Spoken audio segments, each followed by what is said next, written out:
la Cour africaine des droits de l'homme et des peuples a annoncé le 28 novembre 2024 l'ouverture du procès RDC Rwanda le 12 février 2025, soit dans 2 mois.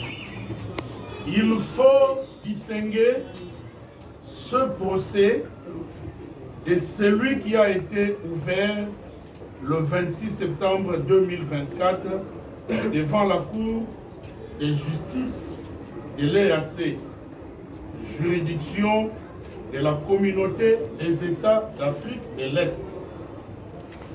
Le procès dont je vous entretiens ce jour s'ouvrira devant la Cour de droits de l'homme et des peuples qui est une juridiction de l'Union africaine.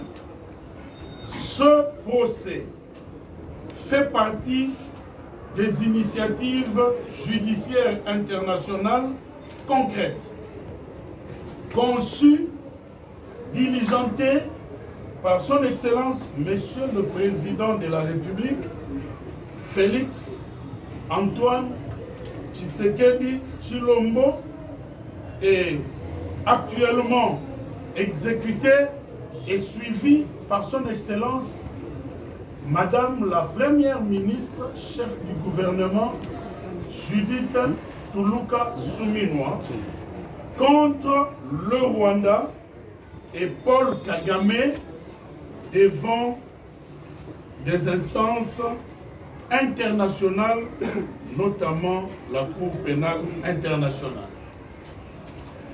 Mesdames et messieurs,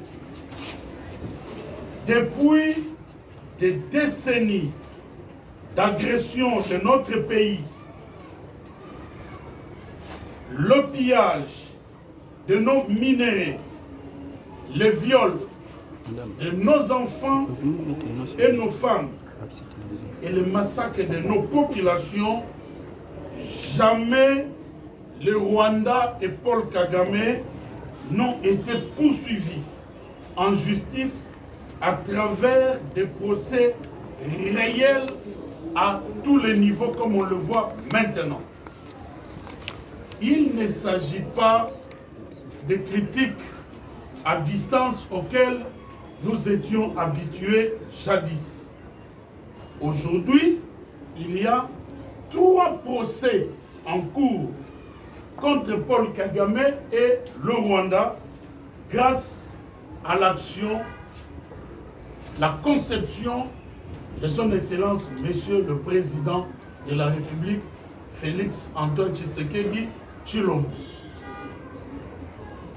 À la Cour de justice de l'EAC, à la Cour africaine des droits de l'homme et des peuples, et maintenant à la Cour pénale internationale. Plutôt à la Cour africaine des droits de l'homme et des peuples. Je me demande, maintenant que les procès sont ouverts et que les juges sont en train de travailler sur l'agression de notre pays par le Rwanda, des exactions commises sur notre territoire par le Rwanda et Paul Kagame, je me demande si ce procès ne se clôture pas avant 2028, qu'est-ce qui va se passer? Jamais ça n'était arrivé avant. Jamais Paul Kagame et le Rwanda n'avaient été poursuivis de manière aussi réelle que cela se fait aujourd'hui. Le chef de l'État, Félix Antoine Tshisekedi Tshilombo, a conçu le Front judiciaire international. Il a diligenté des procédures et maintenant des procès sont ouverts. Je voudrais vous dire que le temps de la justice n'est pas toujours le temps politique. Mais ce qui s'est fait aujourd'hui, si nous ne terminons pas, si le temps de la justice ne coïncide pas avec le temps politique, en 2028, je me demande si Paul Kagame ne va pas nous échapper. Mais en tout cas, l'objet de la communication de ce jour était de vous dire qu'au niveau de l'Union africaine, la procédure s'ouvre devant la juridiction dénommée Cour africaine des droits de l'homme et des peuples. Nous avons reçu la communication ou l'extrait des rôles. L'audience va débuter le 12 février 2025. Pour les surplus, je voudrais profiter de cette occasion pour donner le bilan du ministère de la Justice depuis l'arrivée du gouvernement souminois dans le secteur du contentieux international. Lorsque le gouvernement a été investi, nous avons pris l'engagement de suivre tous les dossiers qui étaient en cours dans le secteur du contentieux international, c'est-à-dire d'État à État. Et de l'autre côté, nous avons pris l'engagement de lutter pour que l'État congolais ne soit plus condamné à payer des sommes exagérées comme c'était le cas avant, à la suite des procédures biaisées.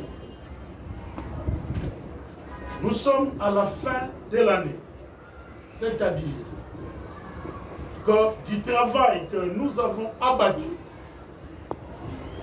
sur instruction de son Excellence, Madame la Première ministre, chef du gouvernement, Judith Toulouka Souminois, et la collaboration avec son Excellence, Monsieur le ministre d'État, ministre de la Justice et garde des Sceaux, Constant Moutamba Tungunga, nous avons réussi à